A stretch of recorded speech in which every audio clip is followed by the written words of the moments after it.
निर्मोही अखाड़ा। संगम नगरी में महाकुंभ का आयोजन हो रहा है, जिसके लिए संगम की रेती पर सभी अखाड़े पहुंच चुके हैं और अखाड़ों के लिए महाकुंभ एक बड़ा आयोजन होता है, जिसकी तैयारियों में सभी अखाड़े जुट गए हैं। इन्हीं 13 अखाड़ों में से एक प्रमुख अखाड़ा है निर्मोही अखाड़ा, जिसका गौरवशाली इतिहास 300 साल से भी ज्यादा पुराना है।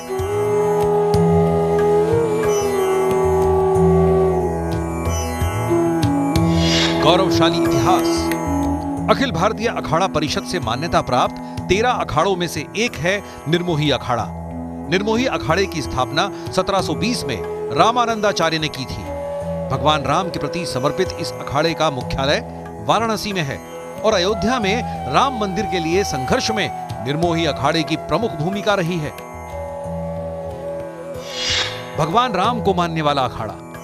निर्मोही अखाड़े के इष्ट देव भगवान राम की पूजा करने वाले इस अखाड़े के बारे में माना जाता है कि ये अखाड़ा काफी संपन्न है और इसके उत्तर प्रदेश, उत्तराखंड, मध्य प्रदेश, राजस्थान, गुजरात और बिहार में कई मठ और मंदिर हैं। अखाड़े के संत मानते हैं कि राम भक्तों की रक्षा करना उनका धर्म और दायित्व है।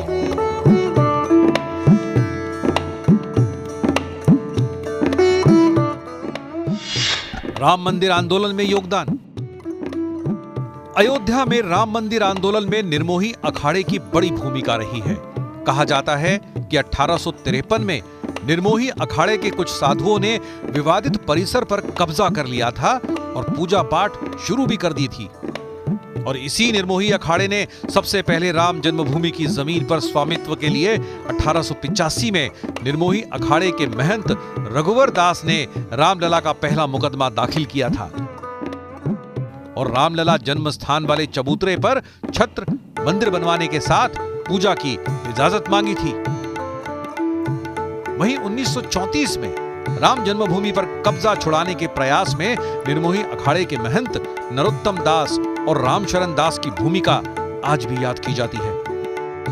इसके साथ ही राम जन्मभूमि आंदोलन में अखाड़े के साधु संत बड़ी संख्या में शामिल हुए।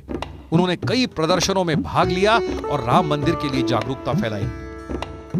इसके साथ ही निर्मोही अखाड़े ने अयोध्या में राम जन्मभूमि के पूजा पाठ और प्रबंधन के लिए कानूनी लड़ाई भी लड़ी।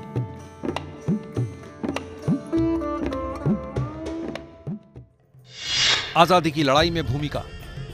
निर्मोही अखाड़े के साधु संत शस्त्र विद्या में माहिर होते हैं, जिसकी वजह से इन संतों ने आजादी की कई लड़ाइयों में हिस्सा भी लिया और अपने प्राणों की आहुति भी दी।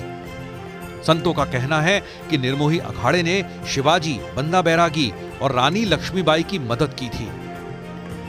यह भी कहा जाता है कि निर्मोही अखाड़े के बाबा वैष्णव दास ने गुरु गोविंद सिंह से भी सहायता मांगी थी और गुरु गोविंद सिंह ने निहंग सिखों का जत्था भेजा था। साधु बनने की कठिन प्रक्रिया। निर्मोही अखाड़े में साधु बनने की प्रक्रिया बहुत ही कठिन है और 12 साल की कठिन तपस्या के बाद निर्मोही अखाड़े में संत बनाए जाते हैं। सबसे पहले साधु बनने वाले शख्स को अखाड़े के पास जाकर अपनी इच्छा बतानी होती है। इसके बाद अखाड़ा शख्स की मानसिक और शारीरिक क्षमताओं का परीक्षण करता है और फिर शपथ होने पर उसे एक गुरु नियुक्त किया जाता है। साधु को गुरु से वेद, धर्म ग्रंथों का अध्ययन, योग और ध्यान का अभ्यास करना होता है और अखाड़े के नियमों का पालन करना होता है। साथ ही उसे शास्त्र के साथ साथ शस्त्रों की भी दीक्षा दी जाती है। अखाड़े का मानना है कि राम भक्तों की रक्षा करना उनका दायित्व है।